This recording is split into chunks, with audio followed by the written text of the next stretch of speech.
Welcome to MB classes Telugu grammar classes. చూడండి, కర్తరి కర్మని వాక్యాలు TS TET and DSC AP DSC కూడా యూస్ఫుల్ వీడియో. అతి తక్కువ టైంలోనే ఈ కర్తరి కర్మని వాక్యాల పూర్తి వీడియో తెలుసుకుందాం. చూడండి, కర్తరి కర్త ప్రధానంగా గలది కర్తరి వాక్యము, కర్మ ప్రధానంగా గలది కర్మని వాక్యం అని గుర్తుపెట్టుకోండి. కర్తరి వాక్యాన్ని ఆంగ్ల భాషలో యాక్టివైజ్, కర్మని వాక్యాలని ప్యాసివైజ్ అని అనడం జరుగుతుంది.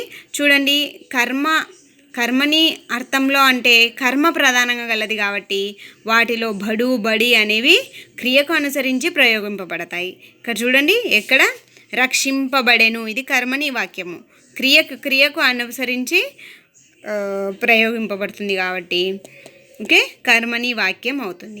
అలాగే ఇంకొక పాయింట్ కూడా, కర్తరి వాక్యాలను ఎలా గుర్తిస్తామో అంటే ఆ వాక్యంలో ఎవరు ఏమి అని ప్రశ్నించినప్పుడు వచ్చే సమాధానాలే కర్మని కర్తను తెలియచేస్తాయి. ఎవరిని, వేనిని, దేనిని అని ప్రశ్నించినప్పుడు వచ్చే సమాధానాలు కర్మని ప్రధానంగా తెలియచేయడం జరుగుతుంది. ఇది మోస్ట్ ఇంపార్టెంట్ బిట్. చూడండి, కర్తరి వాక్యం అనేది తెలుగు భాషకు సహజమైన వాక్యం. కర్తరి వాక్యం అనేది తెలుగు భాషకు సహజమైన వాక్యం అని గుర్తుంచుకోండి. అలాగే కర్తరి వాక్యంలో ఆ వాక్యం యొక్క రూపం ఏ విధంగా ఉంటుంది? కర్త ప్లస్ కర్మ ప్లస్ క్రియ. ఎలా ఉంటుంది? కర్త ప్లస్ కర్మ ప్లస్ క్రియ. అదే కర్మని వాక్యాలు ఎలా ఉంటాయంటే, ఇది తెలుగు భాషకు సహజం కాని వాక్యాలే కర్మని వాక్యాలు. సంస్కృత భాషా ప్రభావంతో తెలుగులోనికి వచ్చిన వాక్యాలే కర్మని వాక్యాలని గుర్తుపెట్టుకోండి. ఆంగ్ల భాష కూడా కర్మని వాక్యాలలాగే ఉంటుంది. చూడండి, ఈ వాక్యం ఏ విధంగా ఉంటుంది? కర్మని వాక్యం చుట్టూ తిప్పి చెప్పినట్లుగా ఉంటుందన్నమాట. అదే కర్తరి వాక్యం అయితే డైరెక్ట్ చెప్పినట్టు ఉంటుంది. కర్మని వాక్యము చుట్టూ తిప్పి చెప్పినట్లుగా ఉంటుంది.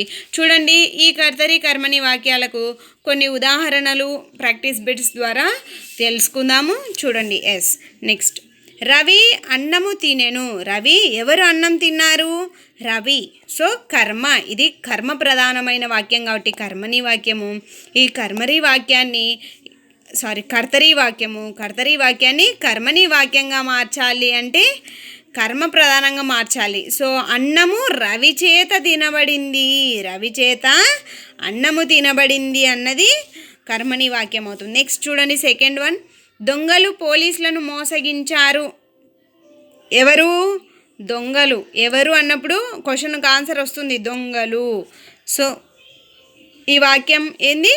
కర్తరి వాక్యం. ఈ కర్తరి వాక్యాన్ని కర్మని వాక్యంగా మార్చాలంటే పోలీసులు దొంగల చేత మోసగింపబడ్డారు. పోలీసులు దొంగల చేత మోసగించబడ్డారు. సేమ్ యాస్టిజ్ ఇది ఎలా ఉంది? యాక్టివైజ్ ప్యాసివైజ్ అంతే కదా. యాక్టివైజ్లోనిది ప్యాసివైజ్లోకి చేంజ్ చేయడం అనమాట. ఇప్పుడు మనం కర్తరి వాక్యం నుంచి కర్మని వాక్యంలోనికి మార్చడం జరుగుతుంది. నెక్స్ట్ చూడండి, వాల్మీకి రామాయణమును రచించెను అనే వాక్యాన్ని ఎవరు రామాయణంను రచించెను? వాల్మీకి. సో ఆన్సర్ వచ్చింది కాబట్టి కర్తరి. ఎవరు, ఏమి అని ప్రశ్నించినప్పుడు సమాధానం వస్తే అది కర్తరి వాక్యం అవుతుంది అన్నాను కదా. సో కర్మని వాక్యంలోనికి మార్చాలంటే రామాయణము వాల్మీకిచే రచింపబడెను. రామాయణము వాల్మీకిచే రచింపబడెను. మనం బై యూజ్ చేస్తాం కదా ప్యాసివైజ్లో, బై.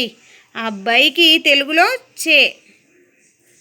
చేత అనేవి వస్తాయన్నమాట, గుర్తుపెట్టుకోండి. అండ్ అలాగే ఫోర్త్ వన్, ఈ జీవిత రహస్యాన్ని నేను కనిపెట్టాను. ఎవరు కనిపెట్టారు? నేను, అతను కనిపెట్టారంట అనే వాక్యాన్ని కర్మని వాక్యంగా మార్చితే నా చేత, నేను అనేది నా చేత ఈ జీవిత రహస్యం కనిపెట్టబడింది. బడు అనేవి వస్తాయి కదా, బడి బడు అనేవి, అదనమాట. నెక్స్ట్ ఫిఫ్త్ బిట్ చూడండి, పోస్ట్ వాడు మనీ ఆర్డర్లు ఇచ్చాడు అనే వాక్యాన్ని కర్మని వాక్యంగా మార్చితే ఎవరు? పోస్ట్ వాడు. సో ఇది కర్తరి వాక్యము, కర్మని వాక్యంలోనికి మార్చాలి. మనీ ఆర్డర్లు పోస్ట్ వాని చేత ఇవ్వబడినవి, ఈ విధంగా చేంజ్ అవుతుంది. చూడండి, మీకోసం ఈ కర్తరి కర్మని వాక్యాలకు సంబంధించి కొన్ని ప్రాక్టీస్ బిట్స్ షార్ట్స్లో రిలీజ్ చేస్తాను. ఒక 10 bits. Give me answer in comment section. Thank you for watching.